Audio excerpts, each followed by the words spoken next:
we all need a reason to wake up. For me, it just took 11,000 volts. I know you're too polite to ask, so I will tell you. One night, sophomore year of college, just back from Thanksgiving holiday, a few of my friends and I were horsing around. We decided to climb atop a parked commuter train. It's just sitting there with the wires that run overhead. Somehow that seemed like a great idea at the time. We'd certainly done stupider things. I scurried up the ladder on the back, and when I stood up, the electrical current entered my arm, blew down and out my feet, and that was that. Would you believe that watch still works? Takes a licking. My father wears it now in solidarity. That night began my formal relationship with death. My death. And it also began my long run as a patient. It's a good word. It means one who suffers. So I guess we're all patients. Now, the American healthcare system has more than its fair share of dysfunction. To match its brilliance, to be sure. I'm a physician now, a hospice and palliative medicine doc, so I've seen care from both sides. And believe me, most everyone who goes into healthcare really means well. I mean, truly. But we who work in it are also unwitting agents for a system that too often does not serve. Why? Well, there's actually a pretty easy answer to that question. And it explains a lot. Because healthcare was designed with diseases, not people, at its center. Which is to say, of course, it was badly designed. And nowhere are the effects of bad design more heartbreaking or the opportunity for good design more compelling than at the end of life, where things are so distilled and concentrated. There's no do-overs. My purpose today is to reach out across disciplines and invite design thinking into this big conversation. That is, to bring intention and creativity to the experience of dying. We have a monumental opportunity in front of us before a universal, one of the few universal issues, as individuals as well as a civil society, to rethink and redesign how it is we die. So, let's begin at the end. For most people, the scariest thing about death isn't being dead, it's dying, suffering. It's a key distinction. And to get underneath this, it can be very helpful to tease out suffering which is necessary, as it is, from suffering we can change. The former is a natural, essential part of life, part of the deal.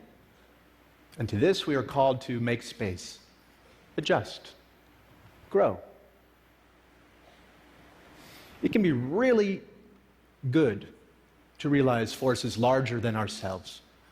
They bring proportionality, like a cosmic right-sizing. After my limbs were gone, that loss, for example, became fact, fixed, necessarily part of my life.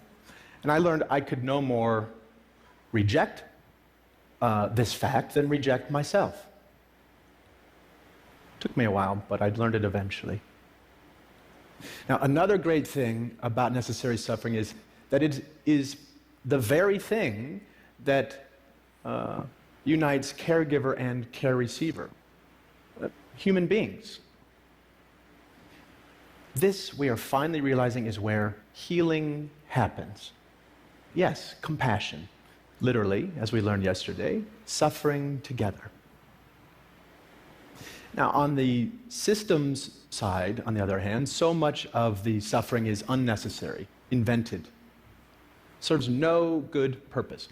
But the good news is, since this brand of suffering is made up, well, we can change it. how we die is indeed something we can affect. Now, making the system sensitive to this fundamental distinction between necessary and unnecessary suffering gives us our first of 3 design cues for the day. After all, our role as caregivers, as people who care, is to relieve suffering, not add to the pile. True to the tenets of palliative care, I function as something of a reflective advocate as much as a prescribing physician.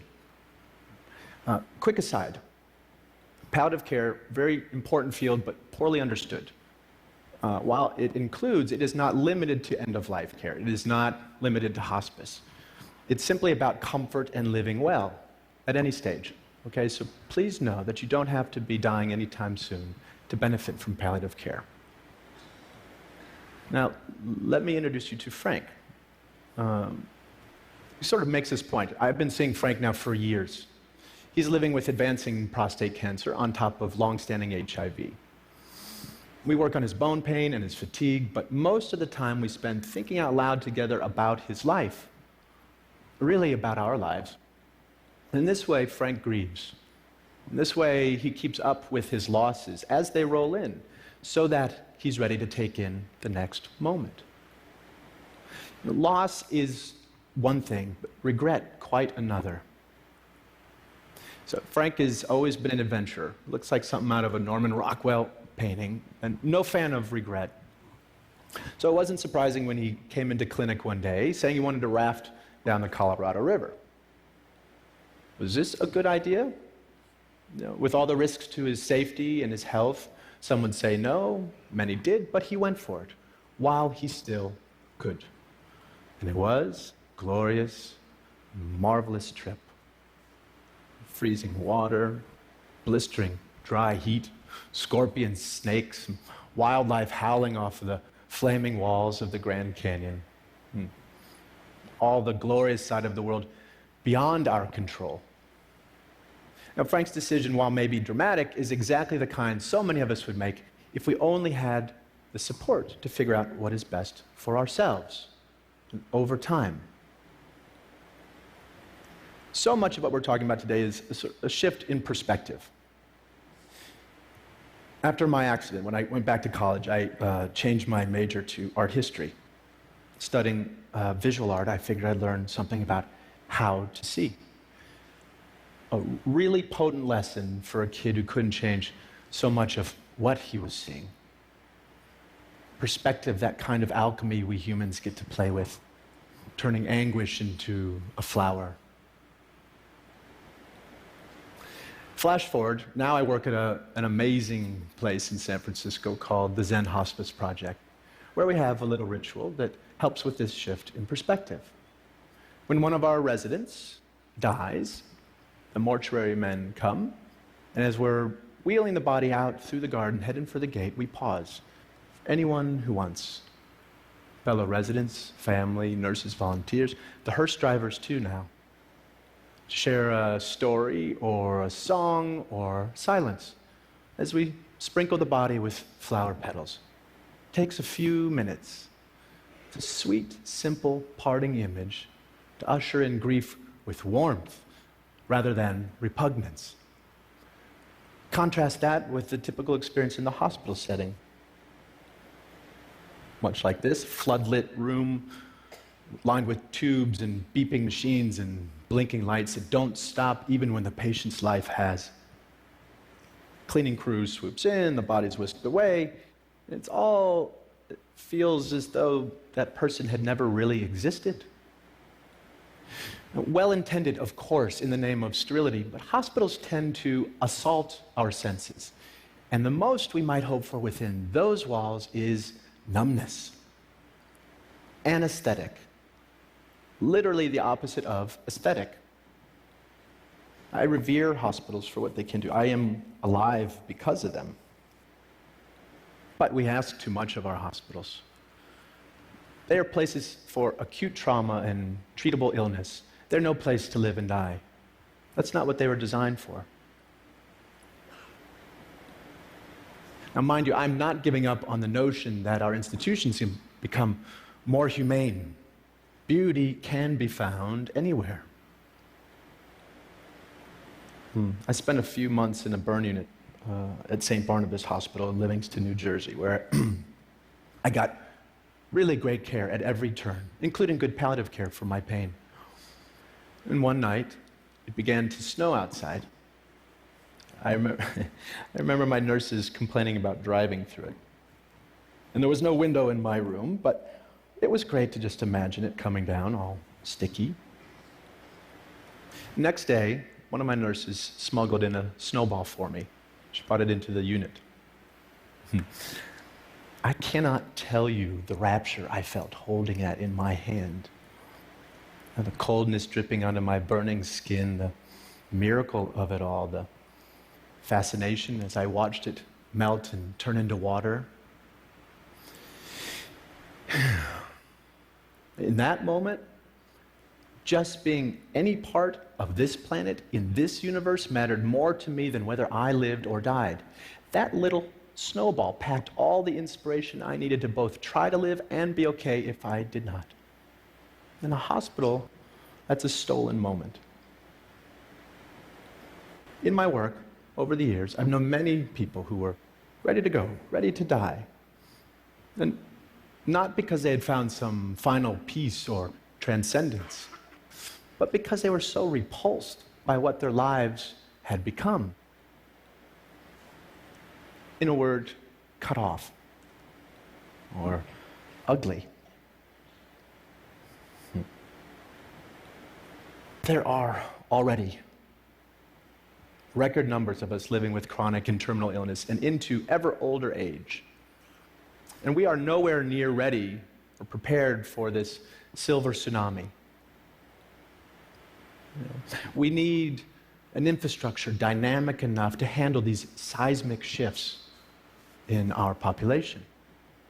Now is the time to create something new, something vital. I know we can because we have to. The alternative is just unacceptable. And the key ingredients are known: policy, education and training, systems, bricks and mortar. We have tons of input for designers of all stripes to work with. We know, for example, from research, what's most important to people who are closer to death: comfort, feeling unburdened, and unburdening to those they love, existential peace, and a sense of wonderment and spirituality. Over Zen Hospice's nearly 30 years, we've learned much more from our residents in subtle detail. Little things aren't so little. Take Jeanette.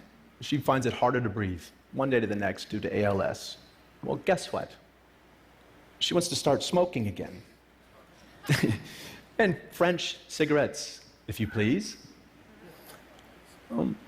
Not out of some self-destructive bent, but to feel her lungs filled while she has them. Priorities change.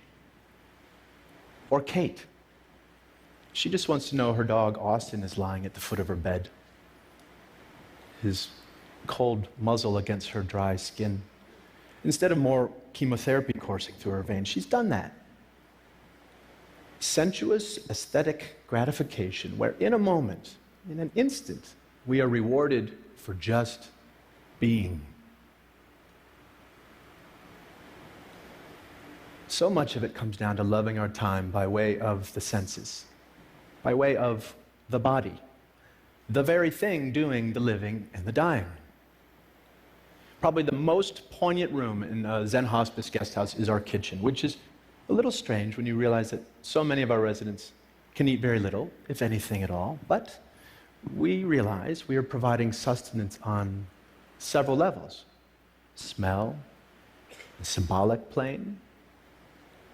Seriously, with all the heavy-duty stuff happening under our roof, one of the most tried and true interventions we know of is to bake cookies.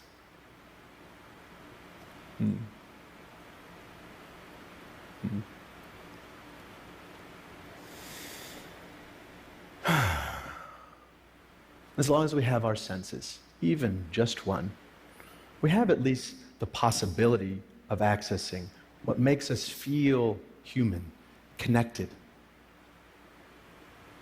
Imagine the ripples of this notion for the millions of people living and dying with dementia. Primal sensorial delights that say the things we don't have words for, impulses that make us stay present, no need for a past or a future. So, if teasing unnecessary suffering out of the system was our first design cue, then tending to dignity by way of the senses, by way of the body, the aesthetic realm is design cue number 2. Now this gets us quickly to the third and final bit for today. Namely, we need to lift our sights, to set our sights on well-being.